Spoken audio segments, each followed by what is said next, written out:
Well, it's a pleasure to welcome today, Mel's Chris Humphrey to PNE Pod. Chris, how you doing?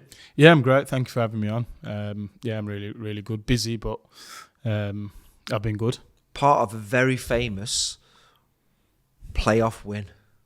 Yeah, it was. It's still like yesterday. I get asked that all the time by fans. What was it like? What was that season like?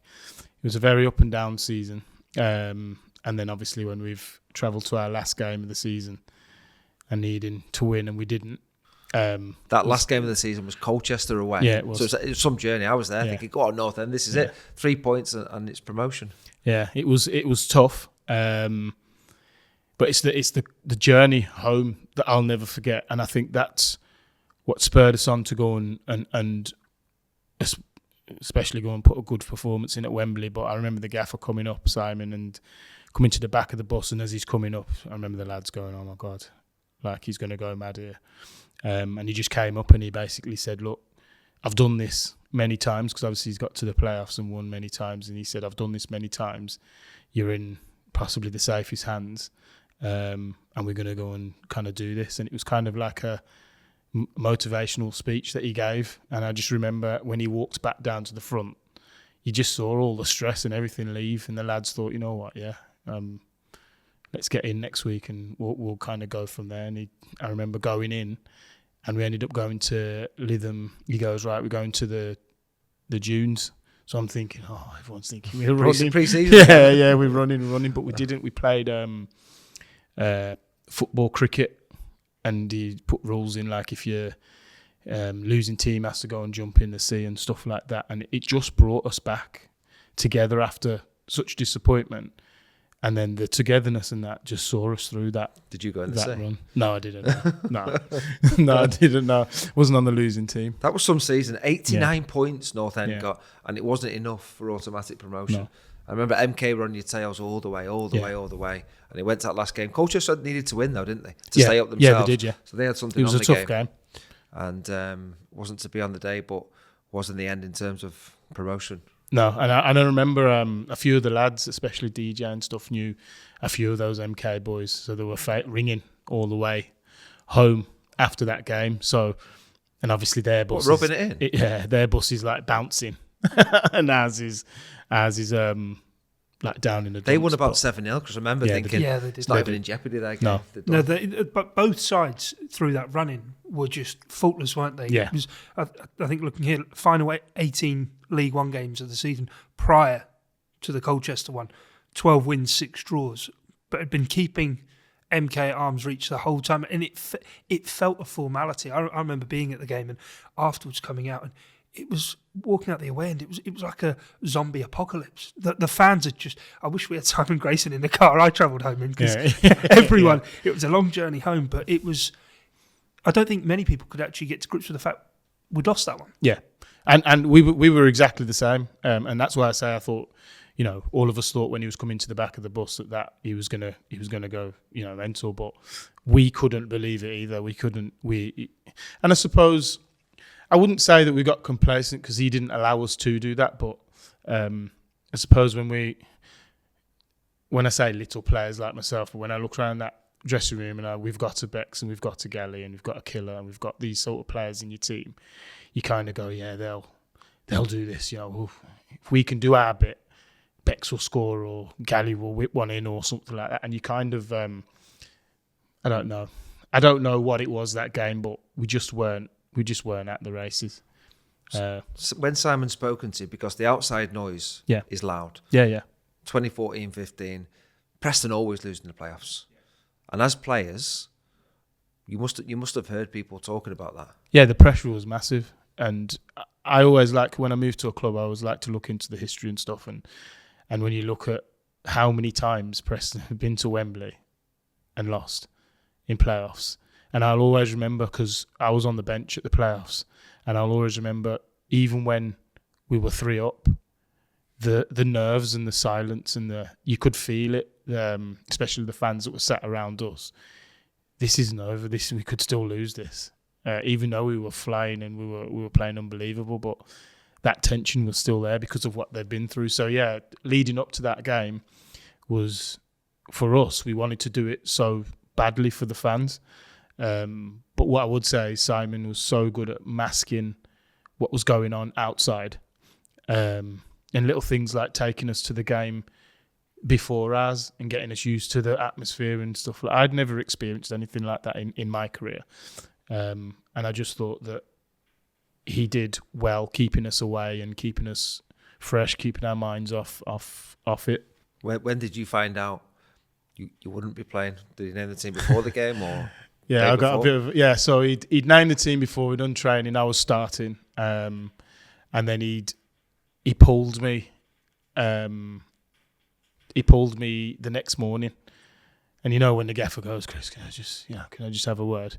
You just go, oh no, like you start thinking to yourself, oh, what's this about? And he just said, look, I've had a sleep on it, and I'm going to go this way. I'm kind of going. So he's named you in the starting lineup. Yeah. And you've told all your family and friends you're playing. Yeah. He's changed his mind. Yeah, and he's changed his mind, and obviously you're absolutely gutted because I'd played at Wembley in playoff finals twice before that with Shrewsbury, under Gary Peters and Robbo as well, and lost. So I wanted to make amends of that. So I was absolutely gutted. But what I would say is, when we'd won the final whistle blew, he ran straight to me and says, I'm so sorry, but I had to go, well, what can you say? We've absolutely battered them and we've won. And I think I played every game that season apart from that one. Yeah, I think you played or most of them. Yeah, 46 of the 49. That was the next thing I was going to say. 46 of 49 games, but you missed out, obviously, on the big one. Yeah. But you more than anyone must have felt as though this was job done, the whole, not the whole purpose, but from the day you signed at PNE, the ambition was get back to the Championship. Yeah, massively. I remember the phone call that he had with me when he first wanted to sign me from Motherwell, and he spoke well, and obviously you've got to earn your place, but I'm not bringing you in just to do this or sit on the bench, and I want to play you, but you've got to prove it to me. And I just liked everything he was saying, and yeah, so I just from when I first came, it was, this is what we want to do and this is how we're going to do it, and we just need to achieve it. And also that season, whether he's had that in his mind, that season I played most of the season with a massive hairline fracture in my shin as well. So, I remember having that conversation with him, and he's saying, look, I'd like you to play on. And so you knew you had this injury? Yeah. I remember going, it was so sore. And I remember going to the consultant and him saying, look, you've got a crack kind of thing. And for most of that season, Beck's had a major injury that season as well. And for most of that season, he and I would be up until Thursday just in the gym on the Alter G, and just doing weights. And then we'd train on Thursday and Friday and then play on Saturday and then be in absolute pain until Thursday again. But, and that's probably what's retired me. But I was never one to...